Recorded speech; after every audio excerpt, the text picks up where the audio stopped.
hadir untuk acara menyebarkan pemahaman dan menerapkan pengalaman budaya positif, yaitu oleh saya Iis Nurlaila, CGP Angkatan 11, UPTD SMP Negeri 1 Waibungur. Kedua kalinya sholawat serta salam kita sanjungkan kepada junjungan kita Nabi besar Muhammad Sallallahu Alaihi Wasallam. Gimana ibu bapak, masih semangat? Biar tambah semangat, kita ice breaking dulu.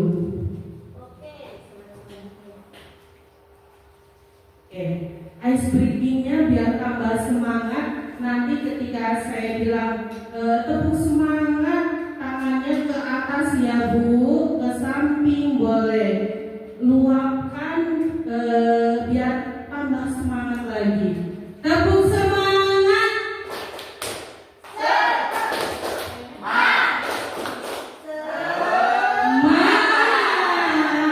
Terima kasih.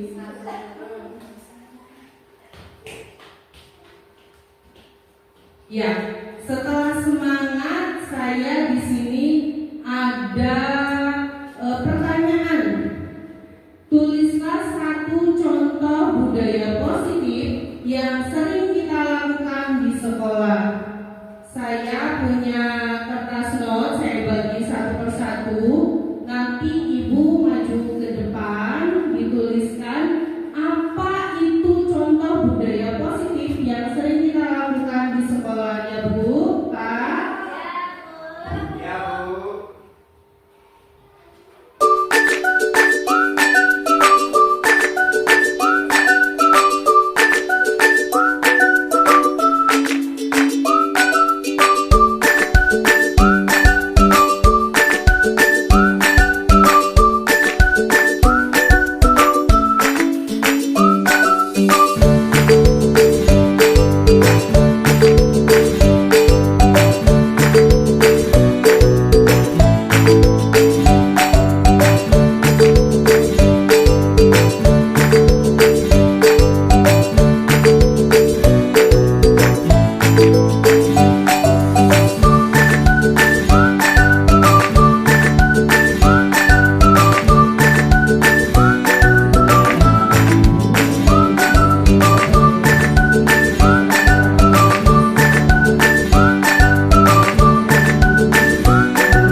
Sudah selesai semua?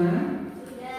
Ya, kalau sudah selesai semua, saya meminta perwakilan satu orang untuk membaca, yaitu contoh budaya positif yang sering kita lakukan di sekolah. Pak Jainal, silakan. Saya minta tolong bantuannya untuk maju ke depan membacakan.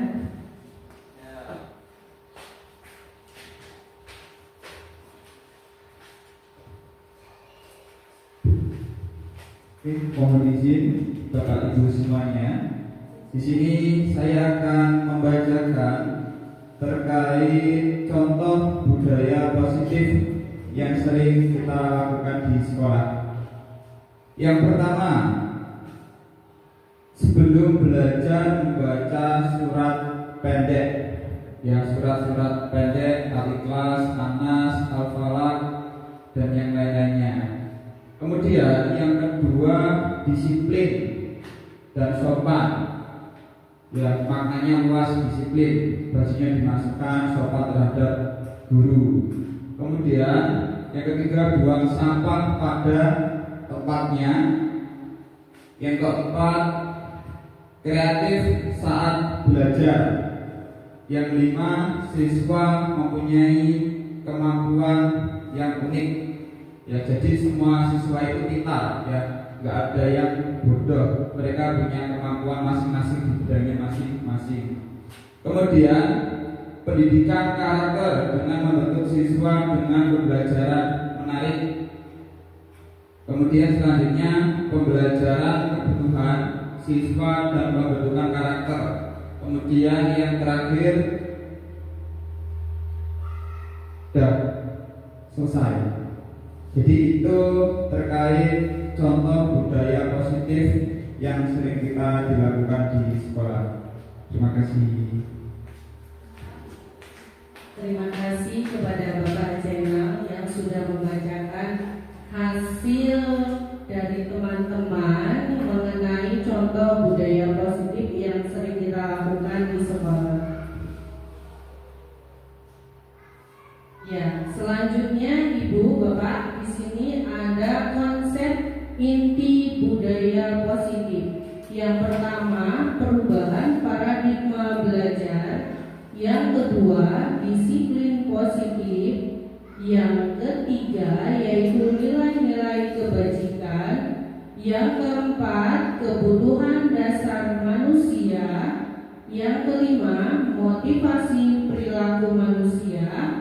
Selanjutnya, posisi kontrol manusia, keyakinan kelas, dan segitiga restitusi. Di sini Bapak Ibu yang asing, bagi Bapak Ibu itu dari 8 konsep inti budaya positif itu yang mana? Segitiga restitusi.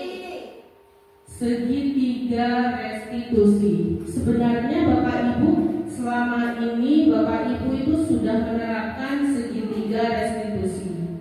Tapi Bapak Ibu tidak tahu kalau itu memang segitiga restitusi. Nanti saya beri videonya, nanti saya akan jelaskan ya Bapak Ibu, agar Bapak Ibu memahami.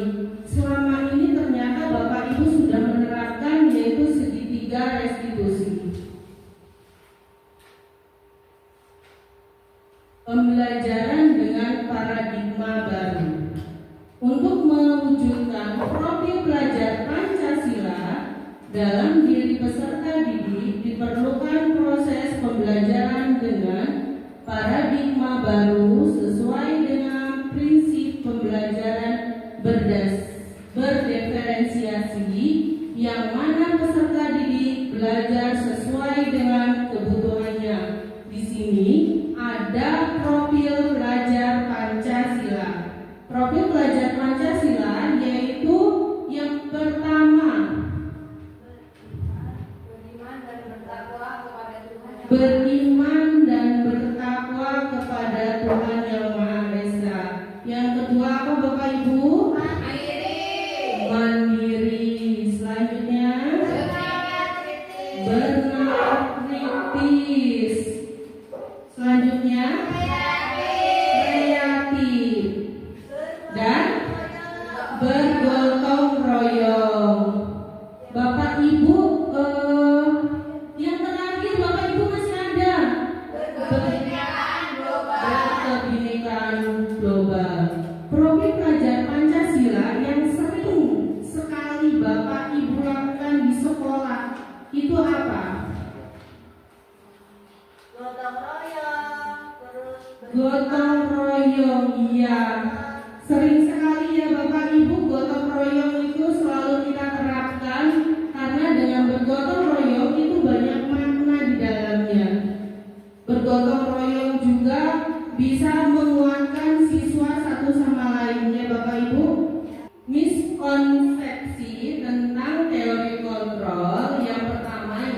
efektif dan bermanfaat. Yang ketiga, ilusi bahwa kritik dan membuat rasa bersalah mampu menguatkan karakter.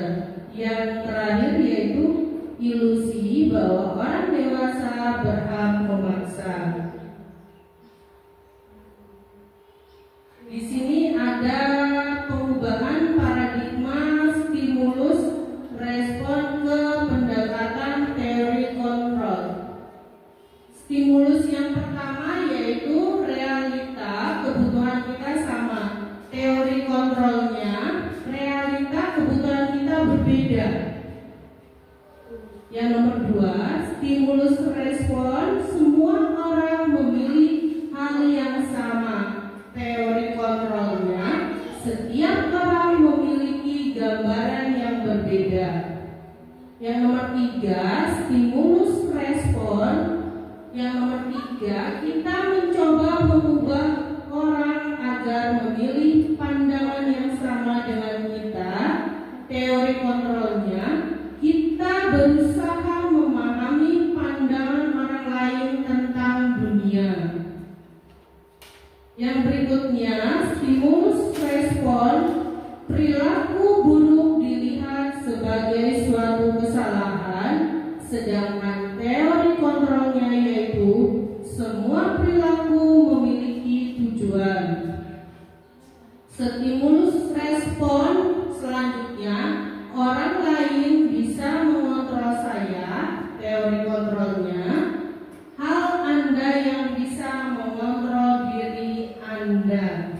Jadi di sini hanya Anda, bukan orang lain yang bisa mengontrol diri Anda.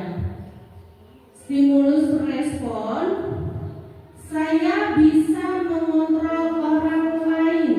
Teori kontrolnya, Anda tidak bisa mengontrol orang lain.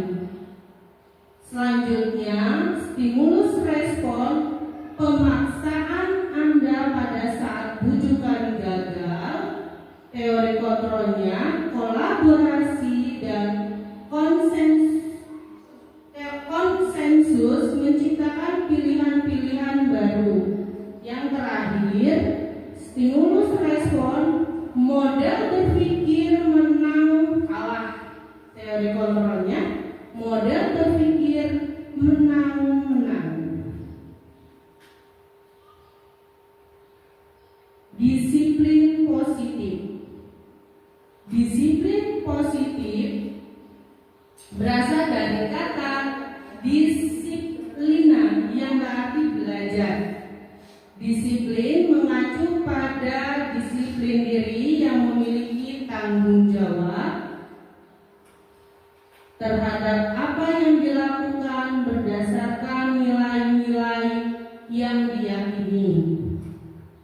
Disiplin positif adalah salah satu cara penerapan disiplin yang bertujuan untuk menumbuhkan kesadaran serta pemberdayaan murid tanpa adanya baik imbalan atau reward, ancaman atau hukuman terhadap mereka.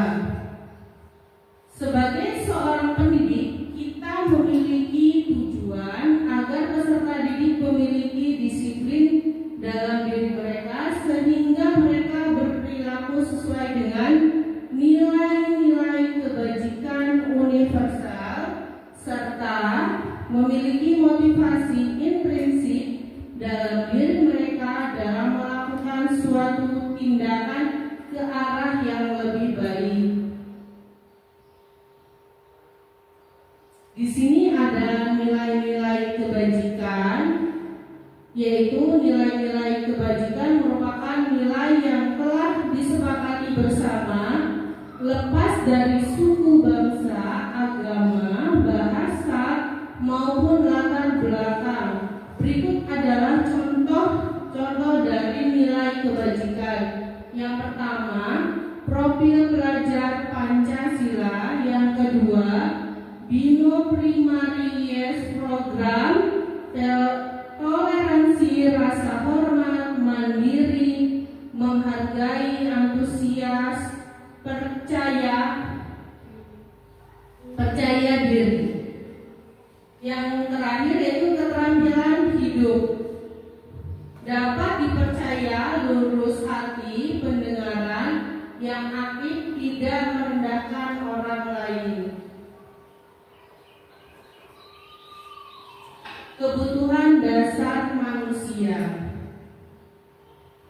Setiap tindakan manusia memiliki tujuan, yaitu tertentu untuk memenuhi kebutuhannya, yang dalam hal ini dapat disimpulkan bahwa kebutuhan dasar manusia adalah suatu yang kita upayakan untuk mendapatkan apa yang kita inginkan demi keberlangsungan hidup. Di sini ada 5 kebutuhan dasar manusia. Yang pertama, bertahan hidup, yaitu kebutuhan primer, sandang pangan, penguasaan, memimpin, berprestasi, kasih sayang, rasa ingin diterima, dipedulikan, kebebasan, mandiri, memiliki pilihan untuk mencoba hal-hal baru, kesenangan, humoris, antusias, tertawa.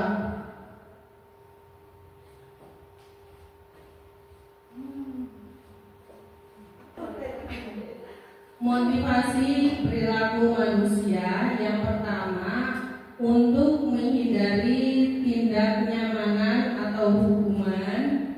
Yang kedua, untuk mendapatkan imbalan atau penghargaan dari orang lain. Yang ketiga, untuk menjadi orang yang mereka inginkan dengan menghargai diri mereka sendiri terhadap nilai-nilai yang mereka yakini.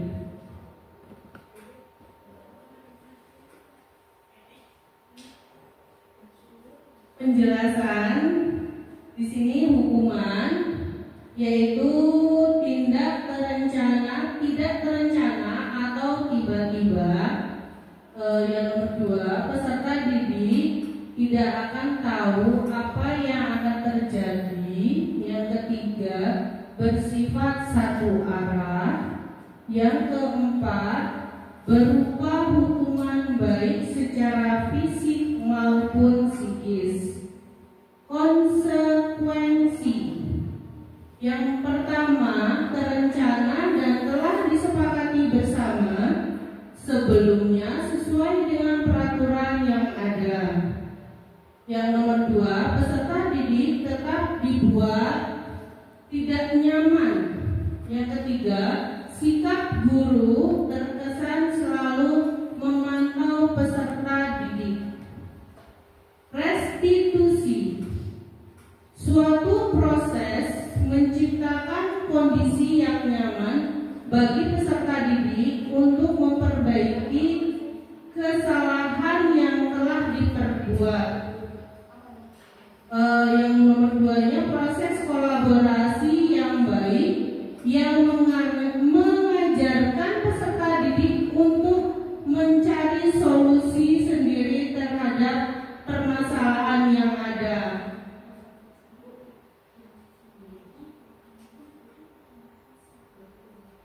Nah, di sini ada 5 posisi kontrol guru. Ada 5 posisi kontrol guru. Yang pertama yaitu 1, penghukum, 2, pembuat rasa bersalah, 3, teman, 4, pemantau, 5, manajer.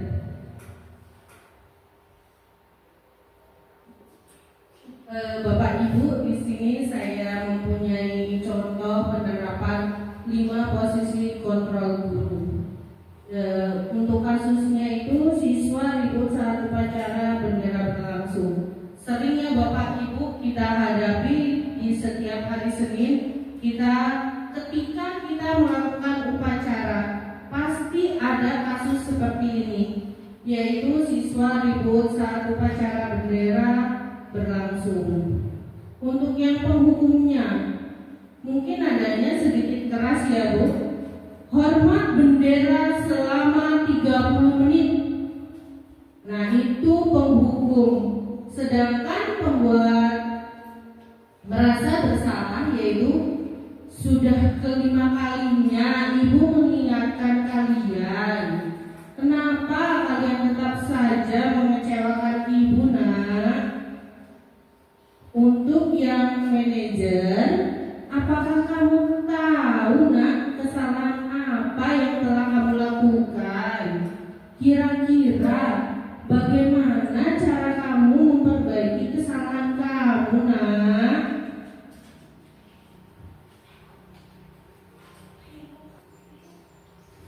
Nah, di sini Ibu saya mempunyai ada lima pertanyaan. Posisi kontrol apakah aku? Posisi kontrol apakah aku? Yang nomor 1, saya mengecewakan. Maaf, saya kecewa sekali dengan sikap kamu nak. Yang nomor 2, kamu tidak pernah benar melakukannya. Yang nomor 3, apa rencanamu untuk menyelesaikan masalah ini? Nomor 4, ayo lakukan demi Ibu ya nak. Yang kelima, kamu tidak akan pernah mendapatkan nilai jika tidak mengerjakannya. Posisi kontrolnya ada di mana? Di sini saya mempunyai kertas not. Nanti Ibu tulis posisi kontrol pertama itu apa, posisi kontrol kedua itu apa, ketiga apa, keempat dan kelima itu apa.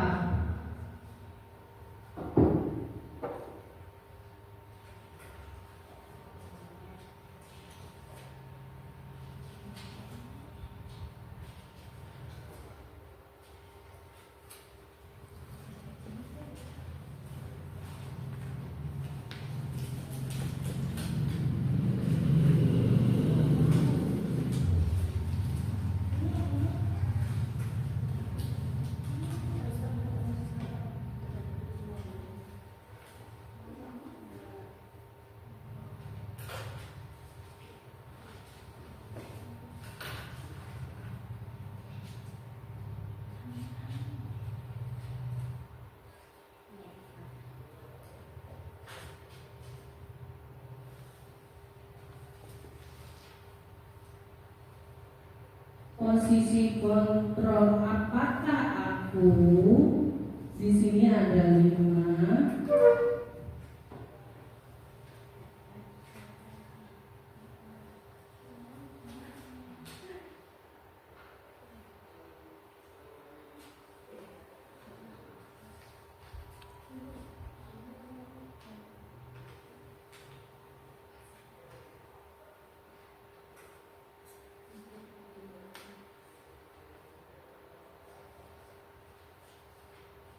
Sudah belum Ibu?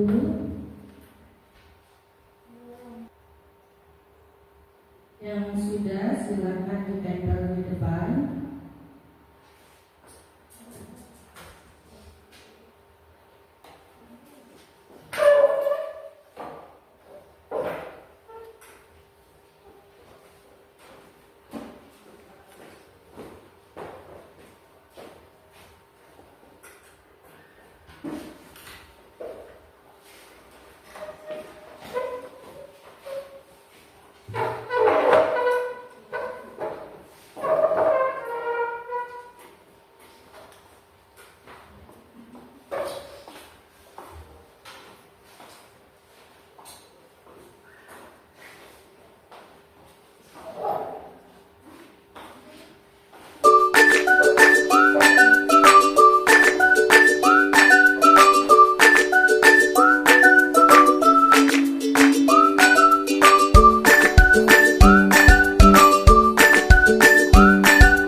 Ya, Bapak Ibu nanti kalau saya bilang satu, berarti Bapak Ibu tepuk satu kali menghadap ke temannya, terus Bapak Ibu meluapkan capeknya itu seperti apa. Misal saya kasih contoh ya Bu ya.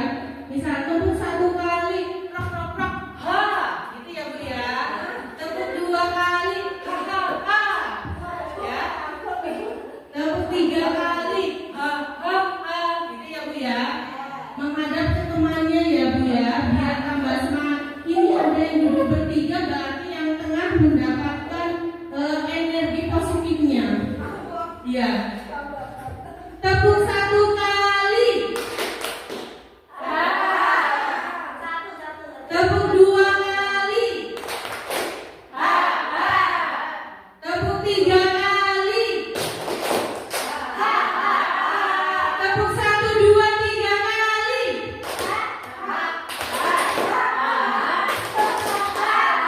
Gimana Ibu? Itu sama saja dengan kita berlatih otot-otot motorik mulut. Dari kita ngantuk, kita bisa ketawa ya Ibu. Tambah semangat toh? Ya.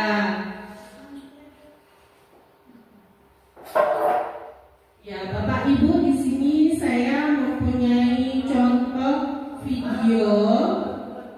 video yaitu posisi kontrol guru. Silakan disimak dan diperhatikan videonya Bapak Ibu. Mungkin selama ini Bapak Ibu sudah pernah menerapkannya selama ini.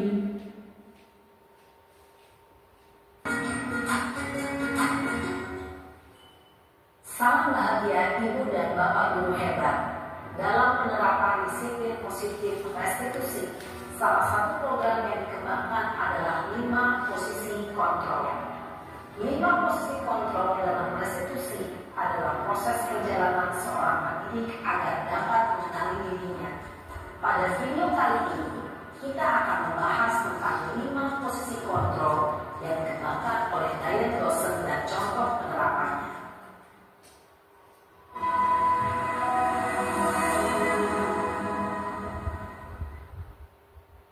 Posisi kontrol itu adalah 1. Posisi penghukum, 2. Posisi pembuat rasa bersalah, 3. Posisi teman, 4. Posisi pemantau atau monitor, dan 5. Posisi manajer. Untuk lebih memahami kelima posisi tersebut, mari kita saksikan kasus Naren yang terlambat hadir 20 menit di sekolah dan melihat bagaimana kelima posisi kontrol dalam menghadapi masalah tersebut.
Posisi penghukum biasanya berbicara dengan nada tinggi, menghardik, menunjuk-nunjuk, menyakiti, dan menyindir.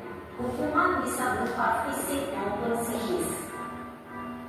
Ibu dan Bapak Guru hebat, dampak yang terjadi pada murid ketika guru berada pada posisi penghukum adalah murid cenderung akan memberontak, bahkan menyimpan dendam.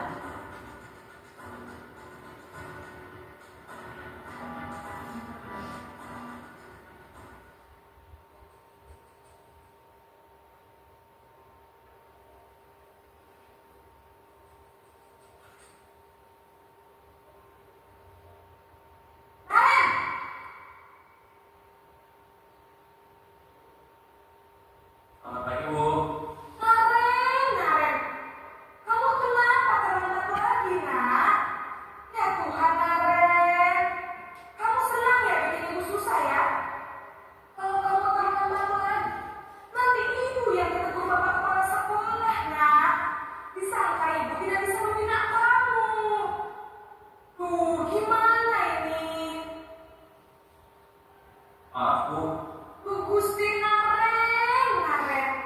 Kamu suka ya kalau ibu tegur bapak kepala sekolah? Terus, sekarang ibu harus tulis apa yang di buku absen? Ini kamu sudah sering terlambat loh. Ibu harus apa coba? aku maaf sekali. Ya sudah, lain kali jangan bikin ibu susah lagi anak ya. Ibu tidak akan kuat lagi kalau kamu begini terus. Bisa jantungan kalau ibu tegur bapak kepala sekolah. Sekarang cepat kelas. Maaf ya Bu, maaf sekali.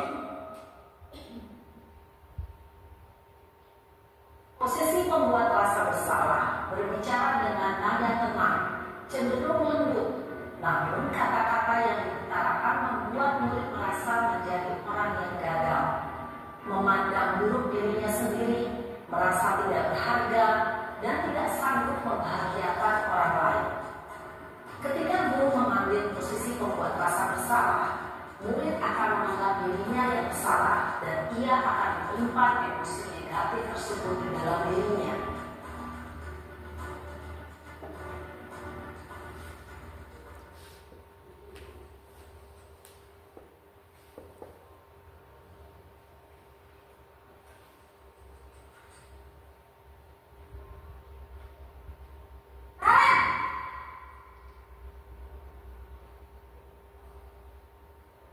Apa Ibu?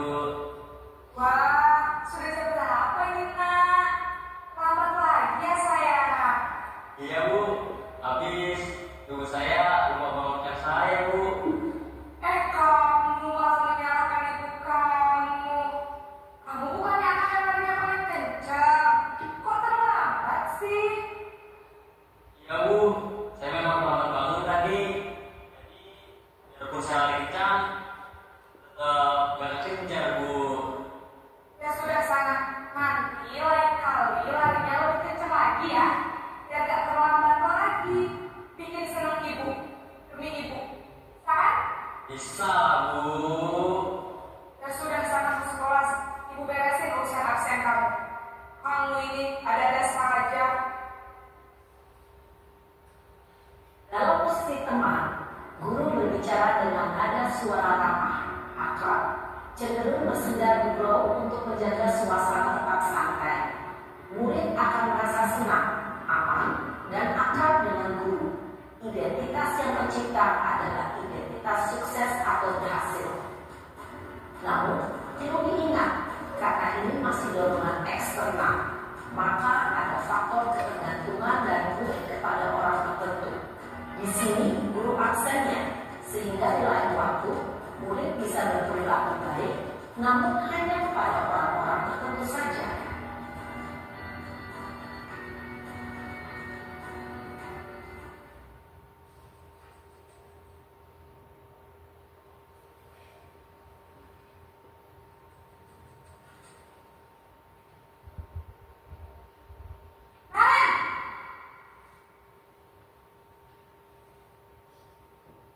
Selamat pagi Bu.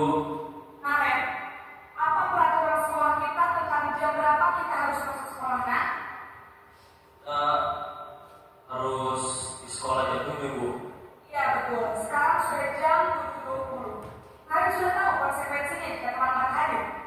Paham Bu, saya harus tinggal kelas pas jam istirahat selama 20 menit. Ya benar, konsekuensinya demikian. Jadi nanti jam 9.30 pas istirahat, kamu harus tinggal di kelas, kerjakan tugas tambahan untuk ketertinggalan kamu, ya? Baik Bu. Posisi pemantau mengandalkan penghitungan atau data untuk mengontrol murid. Guru mengarahkan murid berdasarkan peraturan dan konsekuensi. Seorang pemantau menunjukkan bahasa tubuh dan ekspresi wajah yang datar dan cenderung formal.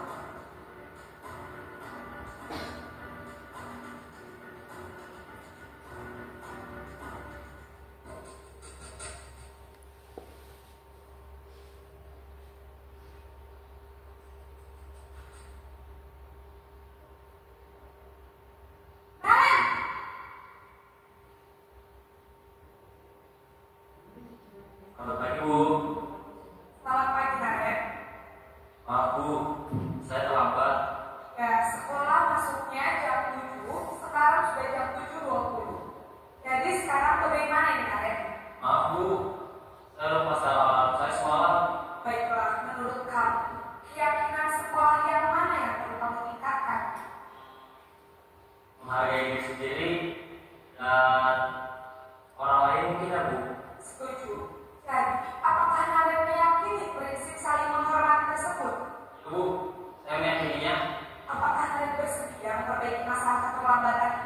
Bersedia, Bu?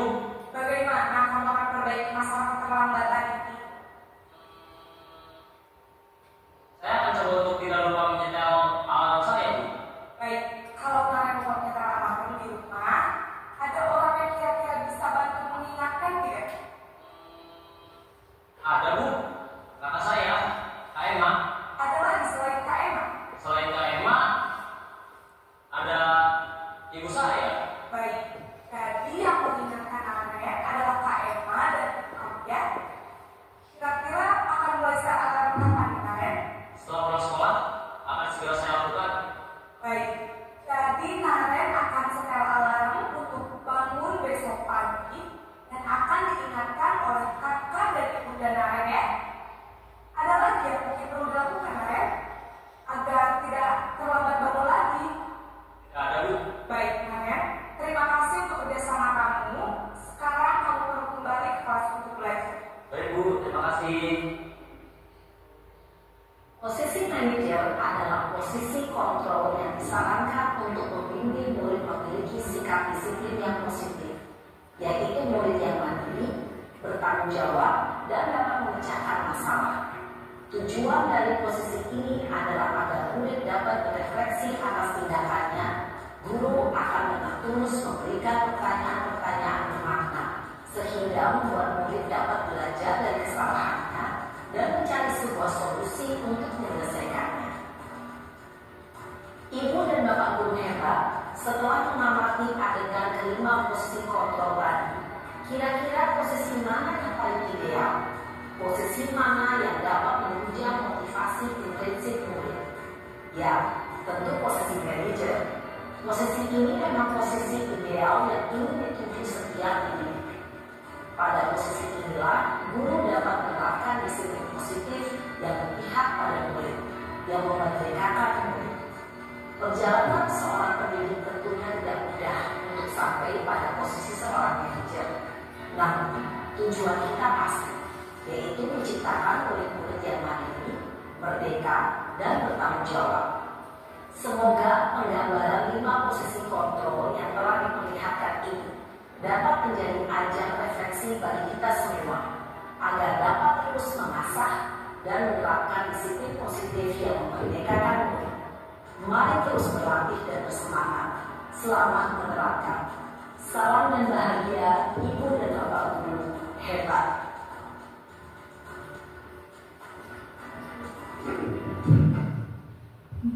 Baik Bapak Ibu, tadi kan Bapak Ibu sudah melihat sebuah video ya.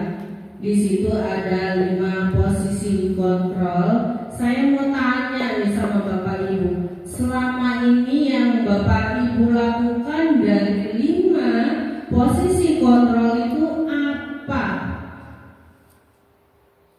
Sebagai apa selama ini Bapak Ibu? Teman? Penghukum? Ada lagi? Manajer? Iya, Bapak Ibu, setelah Bapak Ibu menyaksikan sebuah video tadi, yang paling baik untuk anak-anak kita yaitu ada di posisi kontrol manager. Bapak Ibu bisa melihat di sini, ketika Bapak Ibu melakukan sesuatu atau 5 posisi kontrol itu akan ada dampaknya. Yang kita cari yaitu dampaknya yang lebih baik. Selama ini kan Bapak Ibu menggunakan 5 posisi kontrol itu ada yang penghubung, teman, pembuat merasa bersalah, ya toh Bapak Ibu? Ya. Di sini saya akan menjelaskan dampaknya agar besok ke depannya setelah Bapak Ibu melihat video ini, terus kita belajar tentang budaya positif, Bapak Ibu bisa merubahnya menjadi manajer. Ya Bapak Ibu, di sini ada penghukum. Bapak Ibu dilihat ada dampaknya. Anak menjadi pendendam, tidak menyukai guru atau mapel tertentu. Ini dampak kita selalu menghukum anak. Yang kedua yaitu pembuat merasa bersalah. Dampaknya membuat siswa merasa bersalah, rendah diri, dan menarik diri. Yang ketiga yaitu teman. Dampaknya, murid bergantung pada satu orang dan membuat siswa tidak mandiri. Sedangkan pemantau dampaknya yaitu menghitung hadiah atau hukuman yang diberikan tanpa melihat kebajikan, tidak memenuhi mandiri. Sedangkan manajer dampaknya murid mandiri, pede, memecahkan masalah sendiri.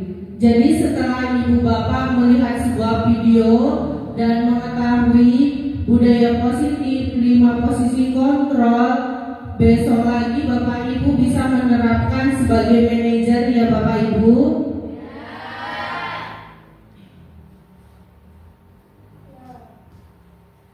Di sini ada keyakinan kelas.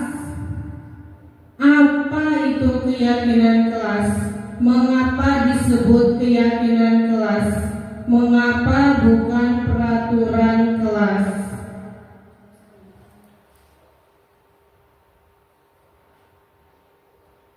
Apa itu keyakinan kelas? Bapak Ibu tahu keyakinan kelas?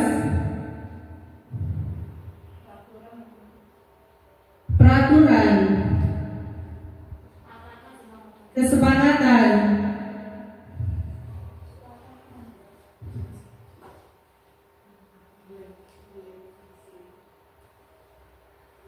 iya betul yang dibilang Ibu Desi.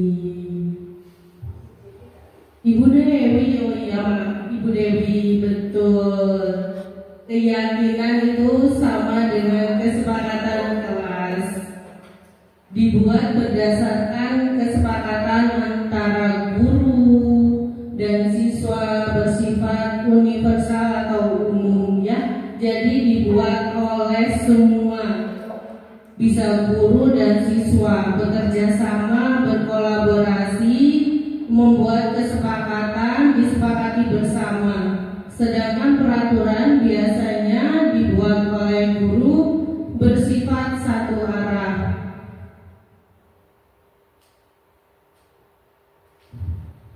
Ya, di sini ada pembentukan keyakinan kelas.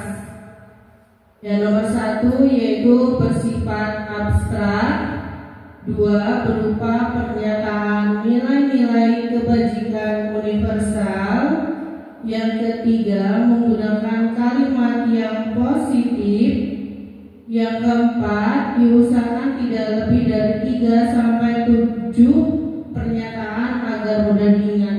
Yang dimaksud yaitu diusahakan tidak lebih dari 3 sampai 7 pernyataan, yaitu biar anak-anak itu mudah mengingat. Mengingat apa? Keyakinan kelas. Kalau kita membuat keyakinan kelas 10, 20, nanti anak bukannya mentaati, malah mereka lupa. Apa itu keyakinan kelas saya? Saya malah lupa, saking banyaknya ya Ibu. Jadi lebih baik keyakinan kelas itu bisa 7 saja ya. Selanjutnya melibatkan semua warga kelas. Jadi semua berpartisipasi, berkolaborasi, membuat keyakinan kelas, disesuaikan dengan kondisi di lingkungan sekolah agar mudah diterapkan. Dipajangnya Ibu, dilihat, dipajangnya itu di dinding kelas. Kenapa? Agar mudah diingat, dipahami dan dilaksanakan dengan penuh tanggung jawab. Jadi untuk keyakinan kelas itu disimpan, ditempel di tembok, di dinding yang semua bisa melihat. Ya, jangan di belakang pintu, jangan di belakang jendela ya Ibu Bapak. Ditaruhnya yaitu di dinding yang bisa dilihat oleh seluruh anak di kelas dan seluruh guru yang masuk ke kelasnya.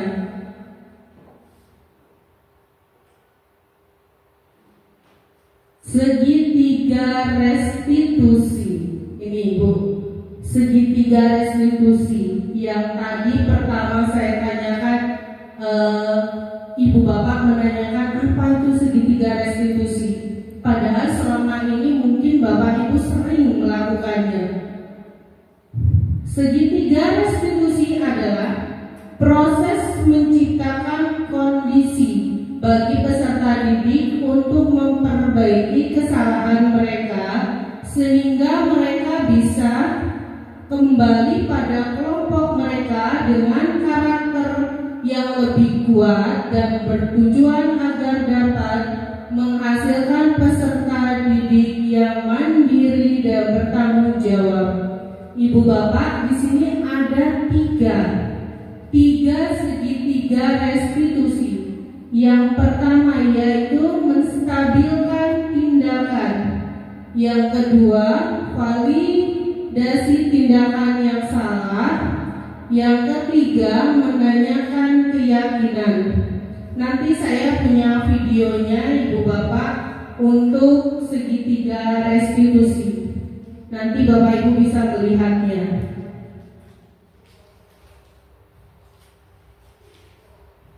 Ya, di sini ada langkah-langkah segitiga restitusi.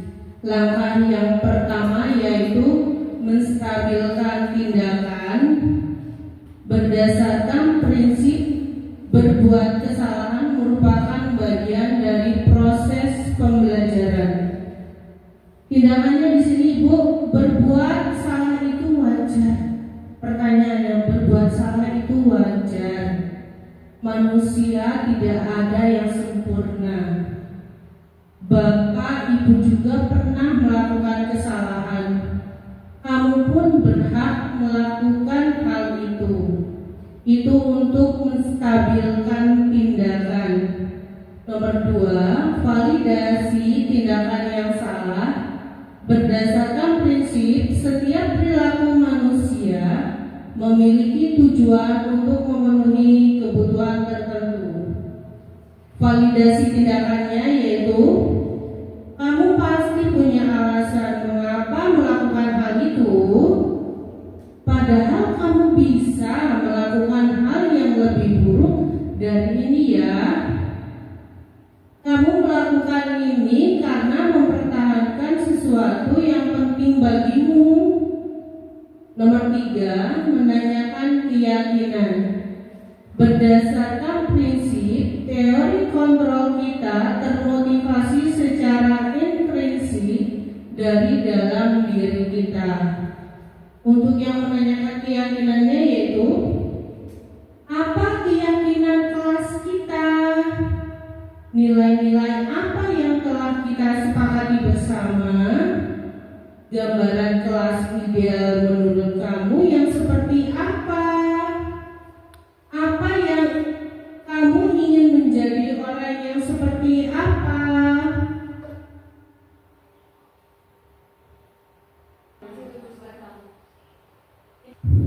Ya Bapak Ibu, tadi kita sudah berbicara tentang segitiga restitusi. Di sini saya mempunyai sebuah video. Videonya yaitu Kiara tidak terima pekerjaannya selalu dicontek oleh temannya. Ia marah dan tidak dapat menahan emosinya. Silakan disaksikan Ibu, di sini saya mempunyai video.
Bapak Ibu, tadi Bapak Ibu sudah melihat video yaitu penanganan dengan segitiga restitusi ya Bapak Ibu. Tadi itu ada salah satu siswa saya namanya Tiara. Dia itu berantem atau marah-marah dengan temannya karena temannya itu sering menyontek. Nah dari situ saya berusaha untuk menyelesaikan masalahnya dengan segitiga restitusi, dan saya meyakinkan Tiara kalau kita mempunyai keyakinan kelas karena saling menghargai. Di situ Tiara berbaikan, alhamdulillah setelah saya menerapkan segitiga restitusi, berbaikan dengan temannya. Dari yang saya sampaikan tadi, kira-kira Bapak Ibu masih mengingatnya tidak? Saya ingin satu orang maju dulu ke depan. Bu Tika mau maju ke depan atau duduk saja Bu Tika? Baik Bu Tika, di sini ada sebuah pertanyaan yaitu 5 kebutuhan dasar. Masih ingat tidak Bu Tika?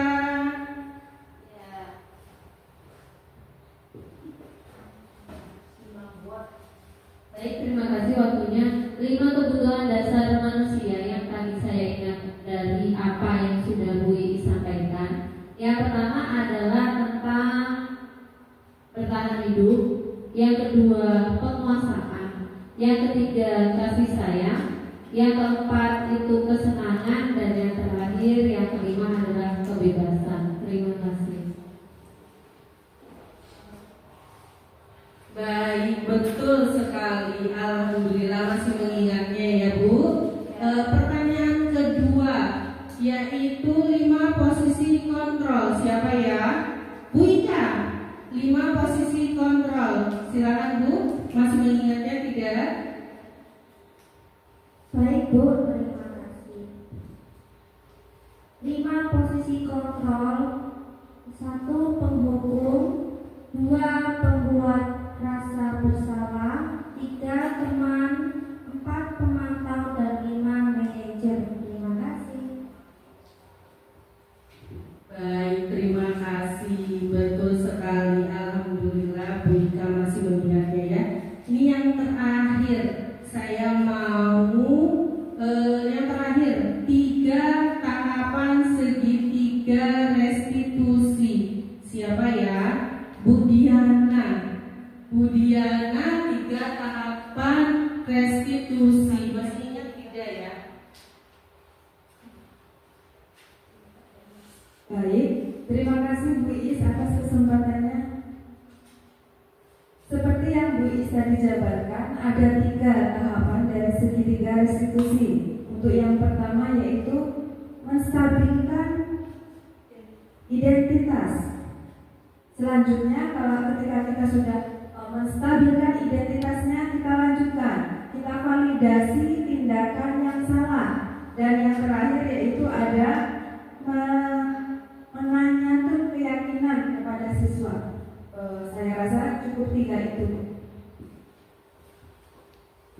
Iya, betul sekali. Alhamdulillah apa yang saya sampaikan hari ini Bapak Ibu masih mengingatnya. Semoga saja apa yang saya sampaikan hari ini bisa diterapkan ya Bu, Pak, di sekolah kita.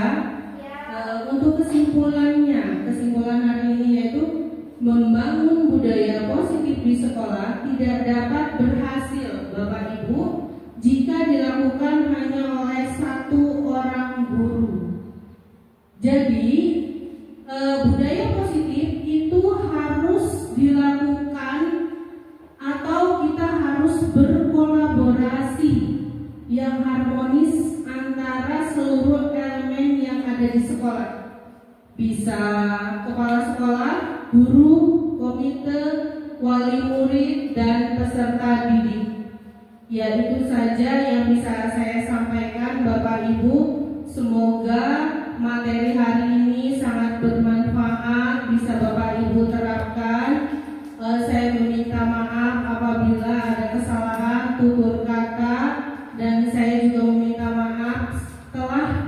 mengganggu waktu Bapak Ibu. Saya juga terima kasih Bapak Ibu mau berpartisipasi untuk melakukan berdiskusi dalam budaya positif. Saya akhiri, wabillahi taufiq wal hidayah. Wassalamualaikum warahmatullahi wabarakatuh.